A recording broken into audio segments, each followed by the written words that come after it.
soalan nombor 4. Kita baca soalan. Sebuah kedai menjual 52 helai kemeja tea dan 52 helai seluar dengan harga 1,716 pada bulan Januari. Pada bulan Februari, kedai itu jual 60 helai kemeja tea dan 50 helai seluar dengan harga 1,800. Dengan menggunakan kaedah matriks, hitungkan harga sehelai kemeja tea. Kemeja tea kita boleh guna simbol T, seluar kita boleh guna simbol dengan simbol S. Sama ada kita nak guna T dan S ataupun X dengan Y. Okey, boleh. Kita boleh pilih yang mana satu. Baik, kita baca semula soalan. 52 helai T dan 52 helai S dengan harga 1,716. Daripada sini kita kena tulis dulu persamaan. 52 T dan 52 S sama dengan 1,716. Yang kedua, pada bulan Februari dia telah menjual 60 helai kemeja tea dan 50 helai seluar dengan harga 1,800. Bermakna persamaan kedua 60 T tambah 50 S sama dengan 1,800. Baik, dia soalan ni meminta kita menulis dengan menggunakan kaedah matriks. Jadi bermakna kita kena sediakan dulu kurungan. Okey, sediakan kurungan. Baik, cikgu lebih suka sedia dulu kurungan supaya kita tidak tertinggal apa-apa maklumat yang penting. Baik, kita sedia dulu kurungan. Dan akhir sekali, T sama dengan S sama dengan. Baik, kurungan yang pertama kita ambil nombor sahaja 52, 52, 60 dan 50. Kurungan yang kedua untuk huruf T dan S, dan kurungan yang belakang sekali untuk nilai yang di belakang tu. Baik, yang baris kedua TS sama dengan, baik, dalam kurungan kecil ni kita bubuh pasangan yang pertama 52 dan 50. Untuk kurungan yang ini, untuk pasangan yang kedua 52 dan juga 60. Baik, seterusnya kurungan yang besar ni, pasangan yang pertama 52 dengan 50 dia bertukar tempat. Di sini 50 dan di sini 52. Untuk pasangan kedua 52 dengan 60 dia tidak bertukar tempat tetapi bertukar tanda. 52 dia akan jadi negatif 52 dan 60 dia akan jadi negatif 60. Di sini untuk nilai yang di belakang. Baik, seterusnya kita masukkan dalam kalkulator, guna mod 3 kali dan kita kena guna unknown. Okey, kita guna unknown, masukkan semua nilai, kemudian kalkulator akan keluarkan nilai X sama dengan 15 dan Y sama dengan 18. Di sini kita akan tahu harga sehelai kemeja ialah RM15 dan harga bagi sehelai seluar ialah RM18. Baik, itu untuk nombor 4. Kita pergi pada nombor 5. Okey, nombor 5. Dalam rajah 5, SU adalah selari dengan paksi X dan ST adalah selari. Okey, di sini ST adalah selari dengan UV.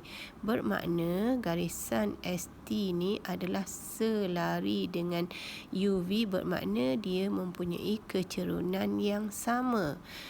Persamaan garis lurus UV ni ialah 2Y tolak X tambah 20 sama dengan 0.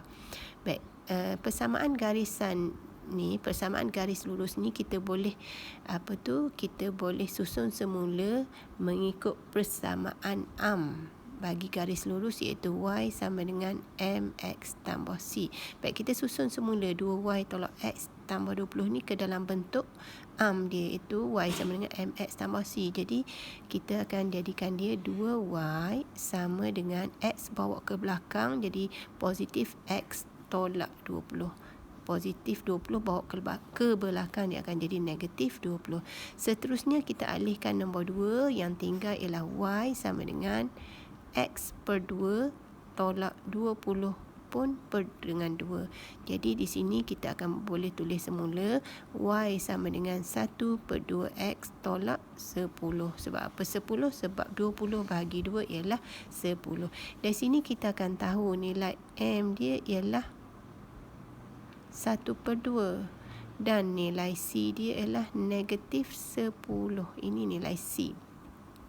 Jadi bermakna kita tengok balik dekat garisan UV ni, bermakna nilai m dia ialah 1 per 2. Bila nilai m dia 1 per 2, ST pun mempunyai kecerunan yang sama sebab dia selari. Okey, sebab dia selari. Okey, C sama dengan negatif 10, bermaknanya dia lalu ikut paksi Y pada nombor negatif 10.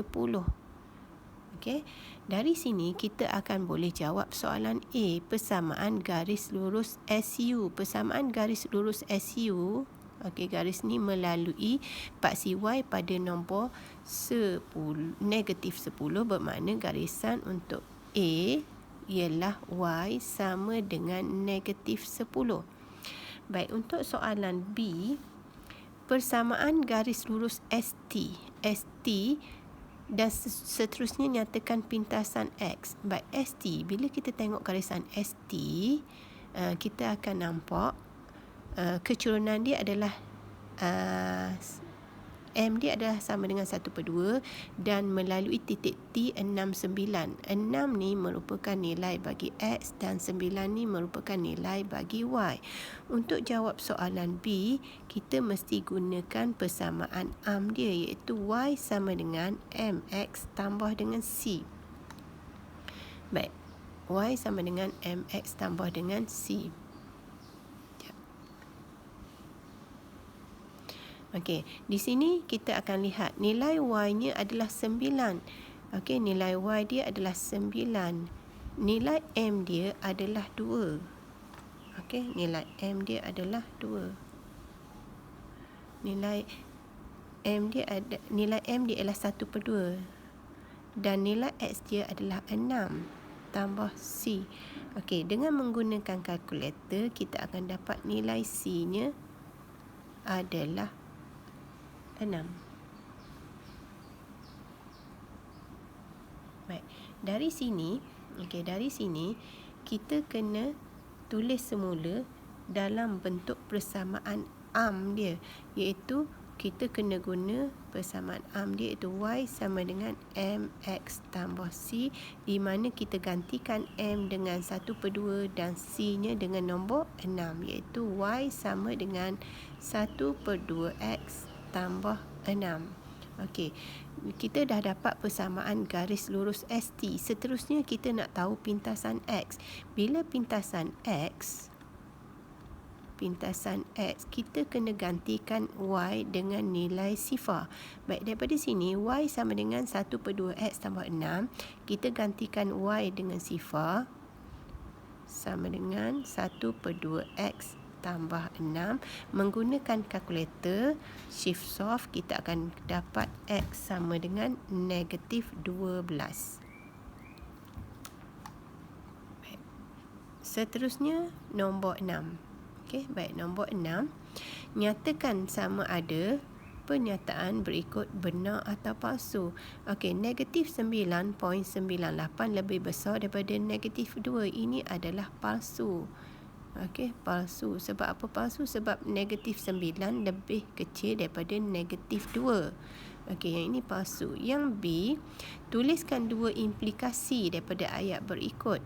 Baik, X adalah nombor gandaan 5 jika dan hanya jika. Okey, cikgu buang perkataan jika dan hanya jika X mempunyai sifar atau 5 sebagai digit terakhirnya. Baik, di sini kita akan dapat dua pernyataan.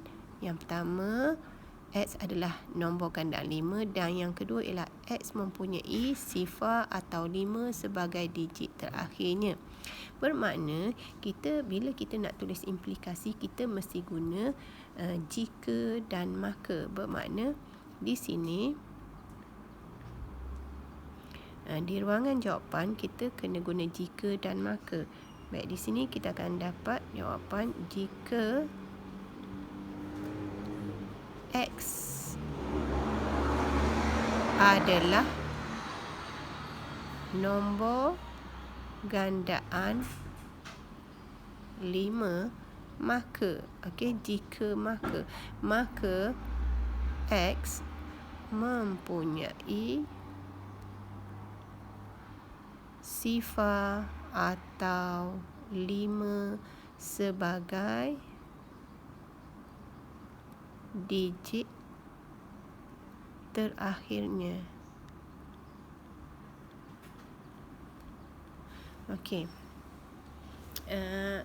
Soalan ni, jawapan untuk implikasi ni jangan bagi ada yang salah ejaan, sebab jika ada salah ejaan markah tidak boleh diberi. Baik, untuk implikasi yang kedua, kita terbalikkan, dia akan jadi jika X mempunyai sifar atau 5 sebagai digit terakhir. Sekejap.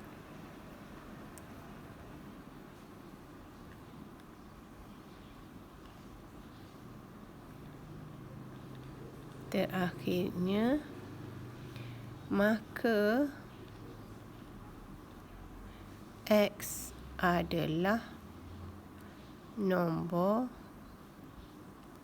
gandaan 5. Untuk soalan C, lengkapkan premis dalam hujah berikut. Premis pertama, jika 2x solat 3 sama dengan 13, maka x sama dengan 8. Premis kedua dikosongkan dan kesimpulan 2x solat 3 tidak sama dengan 13. Baik, langkah pertama kita buang dulu perkataan jika dengan maka. Baik, kita juga buang mana yang sama. Kena buang mana yang sama. 2x solat 3 sama dengan 13. Kita boleh cancel dengan yang dekat kesimpulan. Tetapi yang tak samanya di sini, yang kita tak boleh cancelnya di sini ialah perkataan tidak. Tidak. Jadi